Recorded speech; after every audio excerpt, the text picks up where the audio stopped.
जय हिंद। पल्लव्स ऑफ कांची के बारे में हम बात कर रहे थे और इससे पिछले सेशन में हमने बात की थी पल्लव डायनेस्टी के बारे में। पल्लव्स की इसी बातचीत को आज के सेशन में भी कंटिन्यू करते हुए आज के सेशन में सबसे पहले हम बात करेंगे administration and social life under Pallavas के बारे में। पल्लव्स के अंडर एडमिनिस्ट्रेशन और सोशल लाइफ की कहानी क्या रही, उस सब के बारे में आज हम पढ़ेंगे, बातचीत करेंगे। दूसरा, हम बात करेंगे पांड्यास ऑफ मदुरई के बारे में। मदुरई के पांड्यास की कहानी क्या रही, इन सभी चीज़ों के बारे में आज हम पढ़ेंगे, बातचीत करेंगे। देखो, शुरू करते हैं। सबसे पहले हम बात करेंगे administration and social life under Pallavas के बारे में। पल्लव्स का ये जो एडमिनिस्ट्रेटिव सिस्टम हुआ करता था, ये वेल ऑर्गेनाइज्ड होता था और पल्लव्स के एडमिनिस्ट्रेटिव सिस्टम के टॉप पे किंग देखने को मिलते थे, राजा देखने को मिलते थे, और राजा को असिस्ट करने के लिए कई सारे मिनिस्टर्स देखने को मिलते थे। तो पल्लव्स का ये जो एडमिनिस्ट्रेटिव सिस्टम हुआ करता था, इसके टॉप पे किंग देखने को मिलते थे, राजा देखने को मिलते थे। जो पल्लव किंगडम होता था उसको डिवाइड किया जाता था कोटम्स में। पल्लव किंगडम को डिवाइड किया जाता था कोटम्स में, और ये जो कोटम्स होते थे, इनको एडमिनिस्टर करने के लिए जो ऑफिसर्स हुआ करते थे, उन ऑफिसर्स को खुद किंग अपॉइंट किया करते थे। तो ये जो किंगडम होता था, इस किंगडम को डिवाइड किया जाता था कोटम्स में। पल्लव्स के पास में अपनी वेल ट्रेन्ड आर्मी हुआ करती थी, और जो पल्लव किंग्स हुआ करते थे वो लैंड को ग्रांट के तौर पर देते थे। जो लैंड टेम्पल्स को ग्रांट के तौर पर दी जाती थी उसको देवदान बुलाया जाता था, और जो लैंड ब्राह्मण्स को ग्रांट के तौर पर दी जाती थी उसको ब्रह्मदेव बुलाया जाता था। और ये जो लैंड ग्रांट के तौर पर दी जाती थी, इसके ऊपर टैक्स नहीं लगाया जाता था। इजी और सिंपल सी बात है। एक इंपॉर्टेंट चीज क्या है कि ये जो पल्लव किंगडम है, इस पल्लव किंगडम को कोटम्स में डिवाइड किया जाता था। दूसरा, जो पल्लव किंग्स हैं वो लैंड को ग्रांट के तौर पर देते थे। जो लैंड टेम्पल्स को ग्रांट के तौर पर दी जाती थी उसको देवदान बुलाया जाता था, और जो लैंड ब्राह्मण्स को ग्रांट के तौर पर दी जाती थी उसको ब्रह्मदेव बुलाया जाता था। अच्छा, पल्लव्स के लिए रेवेन्यू का प्राइमरी सोर्स होता था land tax. Land tax used to be the primary source of revenue. जो विलेज असेंबलीज हुआ करती थी उनको सभा बुलाया जाता था। विलेज असेंबलीज को क्या बुलाया जाता था? विलेज असेंबलीज को सभा बुलाया जाता था। और ये जो सभा होती थी ये लोकल अफेयर्स से डील करती थी, ये विलेज रिकॉर्ड्स को मेंटेन करती थी, और ये टेम्पल्स को भी मैनेज करती थी। तो ये अपने आप में इंपॉर्टेंट है कि पल्लव रेन के दौरान जो विलेज असेंबलीज हुआ करती थी उनको सभा बुलाया जाता था, और ये जो सभा होती थी ये टेम्पल्स को भी मैनेज करती थी। पल्लव रेन के दौरान तमिल सोसाइटी के अंदर ये जो कास्ट सिस्टम है ये बहुत ज़्यादा रिजिड हो जाएगा। इनफैक्ट जो ब्राह्मण्स की पोजीशन है वो बहुत ज़्यादा मजबूत हो जाएगी। इस टाइम पीरियड के दौरान बुद्धिज्म और जैनिज्म में डिक्लाइन देखने को मिलेगा। पल्लव रेन के दौरान बुद्धिज्म और जैनिज्म में डिक्लाइन देखने को मिलेगा, और शैविज्म और वैष्णविज्म की ग्रोथ देखने को मिलेगी। बुद्धिज्म और जैनिज्म में डिक्लाइन देखने को मिलेगा, और शैविज्म और वैष्णविज्म में ग्रोथ देखने को मिलेगी। और ये जो शैविज्म और वैष्णविज्म में ग्रोथ देखने को मिलेगी, ये प्राइमरीली देखने को मिलेगी बिकॉज ऑफ द भक्ति मूवमेंट। इसी टाइम पीरियड के दौरान दो ग्रुप्स देखने को मिलेंगे, एक नयानार्स और दूसरे अलवार्स। नयानार्स बेसिकली जो भगवान शिव की पूजा करते थे, और अलवार्स बेसिकली जो भगवान विष्णु की पूजा किया करते थे। ये जो नयानार्स हैं ये कंपोज करेंगे देवराम को, और ये जो अलवार्स हैं ये कंपोज करेंगे नल्यार दिव्य प्रबंधम को। नयानार्स कंपोज करेंगे देवराम को, और अलवार्स कंपोज करेंगे नल्यार दिव्य प्रबंधम को। ये सारा जो कंपोजिशन है ये इसी टाइम पीरियड के दौरान देखने को मिला। ये जो पल्लव्स हैं ये ग्रेट पैटर्न्स थे लर्निंग के। ये लर्निंग को खूब बढ़ चढ़ के सपोर्ट करेंगे। इनफैक्ट इनकी जो कैपिटल हुआ करती थी Kanchi, Kanchi became the important centre of learning. हमने पढ़ा था इससे पिछले सेशन में। ह्यूएन त्सांग के जो राइटिंग्स हैं उनमें मेंशन मिलता है गत्तिकास का। गत्तिकास का प्रेजेंस देखने को मिलता था पल्लव किंगडम के अंदर। और गत्तिकास क्या हुआ करते थे? गत्तिकास रिलीजियस कम एजुकेशनल प्लेसेस हुआ करते थे। एक बड़े फेमस इंसान हुए धर्मपाल। ये जो धर्मपाल हैं ये कांची से बिलोंग करते थे, और आगे जाके ये नालंदा यूनिवर्सिटी के हेड बनेंगे। तो पल्लव जो हैं वो बड़े तगड़े सपोर्टर थे लर्निंग के। ये जो पल्लव्स हैं इन्होंने म्यूजिक, डांस और पेंटिंग को भी सपोर्ट किया। एक इंस्क्रिप्शन देखने मिलता है, मनमंदूर इंस्क्रिप्शन। ये जो मनमंदूर इंस्क्रिप्शन है इसके ऊपर जो वोकल म्यूजिक के नोटेशंस हैं वो दिए गए हैं, उनको मेंशन किया गया है। एक सितवांसल पेंटिंग्स हैं। सितवांसल पेंटिंग्स के बारे में हमने आर्ट एंड कल्चर के सेशंस में पढ़ा हुआ है। ये जो सितवांसल पेंटिंग्स हैं ये भी पल्लव्स के ही टाइम पीरियड को बिलोंग करती हैं। तो ये जो पल्लव्स हैं, पल्लव जो हैं वो लर्निंग को बढ़ चढ़ के सपोर्ट करेंगे। ये जो पल्लव्स हैं ये म्यूजिक को, डांस को और पेंटिंग को बढ़ चढ़ के सपोर्ट करेंगे। इनफैक्ट ये जो पल्लव रेन है, इस पल्लव रेन के दौरान मैग्निफिसेंट टेम्पल बिल्डिंग एक्टिविटीज देखने को मिलेंगी। और ये जो टेम्पल बिल्डिंग है ये फॉलो करेगी Dravidian style of temple architecture को। पल्लव्स के रेन के दौरान ये जो टेम्पल आर्किटेक्चर देखने को मिला इसको 4 स्टेजेस में डिवाइड करके देखा जा सकता है। कौन कौन सी 4 स्टेजेस में डिवाइड करके देखा जा सकता है? सबसे पहली स्टेज है रॉक कट टेम्पल्स। ये जो सबसे पहली स्टेज है इसके अंदर रॉक कट टेम्पल्स को बनाया गया। और ये जो रॉक कट टेम्पल्स बनाए गए ये प्राइमरीली बनाए गए under the rain of Mahendra Varman one. Mahendra Varman one की रेन के दौरान बहुत सारे रॉक्स को काट के टेम्पल्स को तैयार किया गया, रॉक कट टेम्पल्स बनवाए गए। फिर दूसरी स्टेज में मोनोलिथिक रथ्स एंड मंडप्स बनवाए गए। और ये जो मोनोलिथिक रथ्स और मंडप्स बनवाए गए ये मोस्टली देखने को मिले नरसिम्हा वर्मन वन के अंडर। नरसिम्हा वर्मन वन के अंडर बहुत सारे मोनोलिथिक रथ्स और मंडप्स बनवाए गए। और ये जो ज़्यादातर रथ्स बनवाए गए ये बनवाए गए मामलापुरम में। बड़े फेमस हैं पंच पांडव रथ। ये जो पंच पांडव रथ हैं ये इसी फेज के दौरान बनवाए गए। तीसरा बनवाए गए स्ट्रक्चरल टेम्पल्स।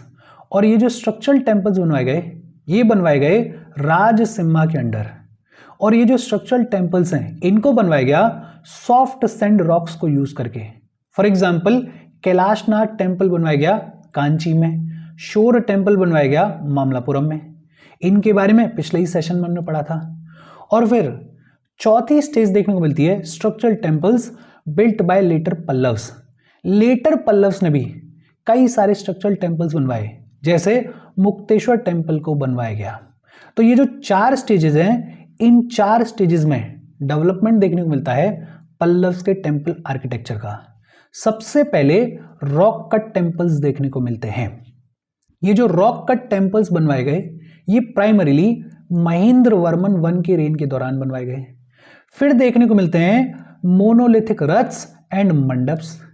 ये जो मोनोलिथिक रथ्स और मंडप्स हैं ये बनवाए गए नरसिम्हा वर्मन वन के रेन के दौरान। और इसका सबसे बढ़िया एग्जाम्पल है पंच पांडव रथ, 5 रथ्स।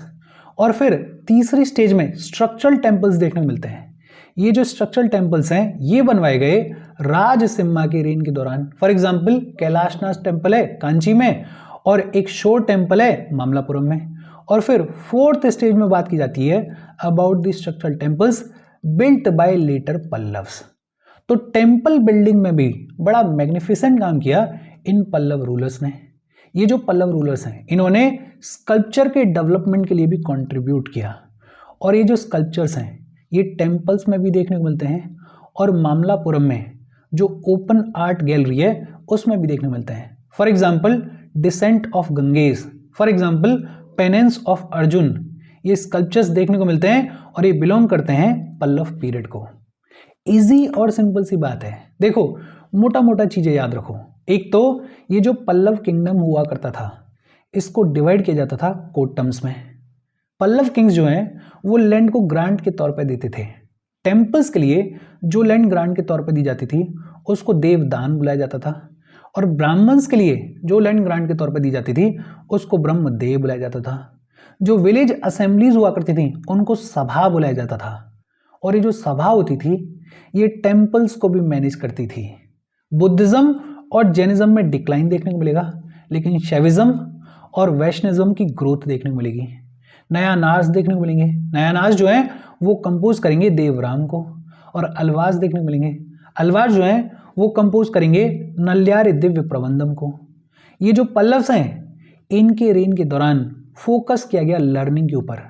गतिकास देखने को मिलते थे इनके किंगडम में, और गतिकास क्या होते थे? रिलीजियस कम एजुकेशनल प्लेसेस। ये जो पल्लव्स हैं इन्होंने म्यूजिक, डांस और पेंटिंग को भी सपोर्ट किया। जो सितवांचल पेंटिंग्स हैं वो बिलोंग करती हैं पल्लव पीरियड को। पल्लव जो हैं वो जाने जाते हैं अपने टेम्पल बिल्डिंग एक्टिविटीज के लिए। और ये जो टेम्पल आर्किटेक्चर है पल्लव्स का, इसको 4 स्टेजेस में डिवाइड करके देखा जा सकता है। कौन कौन सी 4 स्टेजेस में डिवाइड करके देखा जा सकता है उसके बारे में अभी हमने पढ़ा है। अच्छा, ये जितनी भी बातचीत हमने की इसको अगर शॉर्ट नोट्स के फॉर्म में देखें तो जो लैंड यूनिट्स हुआ करती थी, या फिर ये कहें कि किंगडम को डिवाइड किया जाता था कोर्ट टर्म्स में। जो लैंड टेम्पल्स को ग्रांट के तौर पर दी जाती थी उसको देवदान बुलाया जाता था। जो लैंड ब्राह्मण्स को ग्रांट के तौर पर दी जाती थी उसको ब्रह्मदेव बुलाया जाता था। जो विलेज असेंबलीज हुआ करती थी उनको सभा बुलाया जाता था। इसी पीरियड के दौरान भक्ति मूवमेंट की शुरुआत देखने को मिलेगी। अलवार्स देखने को मिलेंगे और नयानार्स देखने को मिलेंगे। अलवार्स भगवान विष्णु के फॉलोअर्स और नयानार्स भगवान शिव के फॉलोअर्स। ये जो अलवार्स हैं ये कंपोज करेंगे नल्यार दिव्य प्रबंधम को, और ये जो नयानार्स हैं ये कंपोज करेंगे देवराम को। टेम्पल आर्किटेक्चर में द्रविडियन स्टाइल को यूज किया गया। बेहद सिंपल और इजी सी बात है। अगर आपको इतना सा भी स्ट्रक्चर याद रहा तो आपको मोटा मोटा सारी चीजें याद हो जाएंगी। बहुत ज़्यादा डिफिकल्ट नहीं है, इजी सी चीज़ें हैं। बस आपको अपने शॉर्ट नोट्स ढंग से बनाने हैं और ढंग से रिवीजन करना है। होपफुली यहाँ तक चीज़ें आपको समझ में आई होंगी। हम आगे बढ़ें उससे पहले वीडियो पे लाइक के बटन को दबा दो। लाइक दबाना ज़रूरी है बिकॉज यूट्यूब ऐसे ही फंक्शन करता है। जब आप वीडियो पे लाइक के बटन को दबाते हो तो यूट्यूब वीडियो को कंसिडर करता है और थोड़ा सा पुश कर देता है। तो लाइक का बटन दबा दो, शेयर कर दो अपने सोशल मीडिया हैंडल्स पे, व्हाट्सएप वगैरह पे अपने फ्रेंड्स को। जो भी लोग इसमें इंटरेस्टेड हैं, इससे रिलेटेड पढ़ाई कर रहे हैं, उनको शेयर कर दो। अगर चैनल को सब्सक्राइब नहीं किया है तो फॉर श्योर चैनल को सब्सक्राइब कर लो। और अगर आप केपेबल हो, हेल्प करना चाहते हो तो आप हमें हेल्प कर सकते हो by clicking on the join button, या फिर आप कंट्रीब्यूट भी कर सकते हो QR कोड को स्कैन करके। अच्छा, पल्लव्स की कहानी क्या रही वो तो होपफुली आपको समझ में आई होगी। अब बात आती है पांड्यास ऑफ मदुरई के बारे में। मदुरई के पांड्यास की कहानी क्या रही? देखो, ये जो मदुरई के पांड्यास हैं इनके बारे में हमारे पास में इनफ जानकारी नहीं है, इनफ इंफॉर्मेशन अवेलेबल नहीं है पांड्यास ऑफ मदुरई के बारे में। लेकिन हाँ, कुछ चीज़ें हमें पता है। जैसे ये जो मदुरई के पांड्यास थे इन्होंने तमिलनाडु में मदुरई और मदुरई के आसपास वाले रीजन के ऊपर अपना कंट्रोल इस्टेब्लिश किया। तो ये जो पांड्यास थे मदुरई के, इन्होंने मदुरई और मदुरई के आसपास के जो रीजन्स हैं उनके ऊपर अपना कंट्रोल इस्टेब्लिश किया। ये जो पांड्यास की डायनेस्टी देखने को मिली इसमें प्रोमिनेंट रूलर्स कौन कौन से देखने को मिले? एक देखने को मिले कडुंगोन। ये जो कडुंगोन है, ऐसा माना जाता है कि इन्होंने साउथ इंडिया के अंदर ये जो पांड्या किंगडम है इसको रिवाइव किया। कडुंगोन ने ये जो पांड्या किंगडम है इसको रिवाइव किया। कडुंगोन के बाद में पावर में आए मारावर्मन अवनीश उल्मानी। मारावर्मन अवनीश उल्मानी ये कडुंगोन के बेटे हुआ करते थे, और ऐसा माना जाता है कि इन्होंने इस रीजन में जो कालभरास का रूल हुआ करता था उसको खत्म किया और पांड्यास को एक बार फिर से रिवाइव किया। मारावर्मन के बाद में पावर में आए राजा सिम्हा, और ये जो राजा सिम्हा हैं इन्होंने पल्लव्स को हराया और इसीलिए इनको टाइटल दिया गया पल्लव भंजाना का। Breaker of the Pallavas, Pallava Bhanjana का टाइटल किसको मिला? राज सिम्हा को मिला। और राज सिम्हा ने ये जो पांड्यन एम्पायर है इसको और ज़्यादा एक्सपेंड किया। ये जो राज सिम्हा है इनके बाद पावर में आए नेदुनजादियान। ये जो नेदुनजादियान है इन्होंने पांड्यन एम्पायर को और ज़्यादा एक्सपेंड किया, और ये जो नेदुनजादियान है इनको सक्सीड किया श्रीमरा श्री वल्लभ ने। श्रीमरा श्री वल्लभ ने सक्सीड किया नेदुनजादियान को। लगभग 10th सेंचुरी में ये जो पांड्यास हैं इनको ओवर पावर किया जाएगा, और ओवर पावर कौन करेगा? चोलाज इनको ओवर पावर करेंगे। बेसिकली चोलाज जो हैं वो इन पांड्यास की डायनेस्टी को खत्म करेंगे। अब देखो, इसमें एज सच कुछ भी इंपॉर्टेंट नहीं है, बस एक बार देखो और एक बार में सम अप करो। अच्छा, इसके अलावा कई जगह पे हमने बात की है कदम्बाज ऑफ बनावसी के बारे में। ये जो कदम्बाज ऑफ बनावसी हैं इनके बारे में भी देख लेते हैं। ये जो कदम्बा डायनेस्टी है इसके फाउंडर थे मयूर शर्मन। मयूर शर्मन जो हैं वो फाउंडर थे कदम्बा डायनेस्टी के। ऐसा माना जाता है कि मयूर शर्मन ने पल्लव्स को हराया था।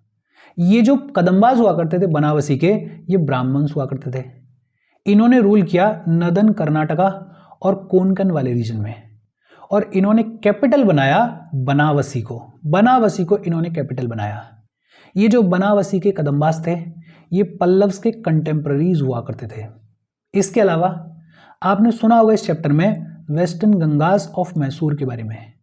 ये जो वेस्टर्न गंगास ऑफ मैसूर हैं, ये भी पल्लव्स के कंटेम्पररीज हुआ करते थे। पहले ये पल्लव्स के ही फ्यूड्यूटरीज हुआ करते थे, पल्लव्स के ही फ्यूडल लॉर्ड्स हुआ करते थे, लेकिन इन्होंने अल्टीमेटली अपना कंट्रोल स्टैब्लिश किया सदर्न कर्नाटका वाले रीजन में, और इन्होंने अपनी कैपिटल बनाया कोलार को।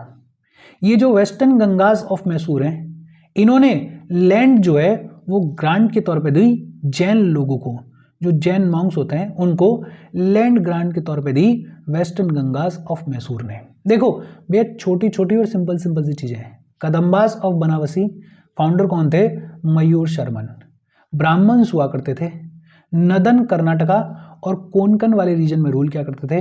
बनावसी इनकी कैपिटल हुआ करती थी। पल्लव्स के कंटेम्पररीज हुआ करते थे। वेस्टर्न गंगास ऑफ मैसूर, ये भी पल्लव्स के कंटेम्पररीज हुआ करते थे। पहले ये पल्लव्स के ही फ्यूड्यूटरीज हुआ करते थे। इन्होंने कंट्रोल एस्टेब्लिश किया सदर्न कर्नाटका वाले रीजन में। इनकी कैपिटल हुआ करती थी कोल्लार। बेहद सिंपल और इजी सी बात है, और इसको सिंपल तौर पे ही शॉर्ट नोट्स बना के याद रखना। कोई डाउट हो कमेंट करके पूछ लेना। Thank you very much.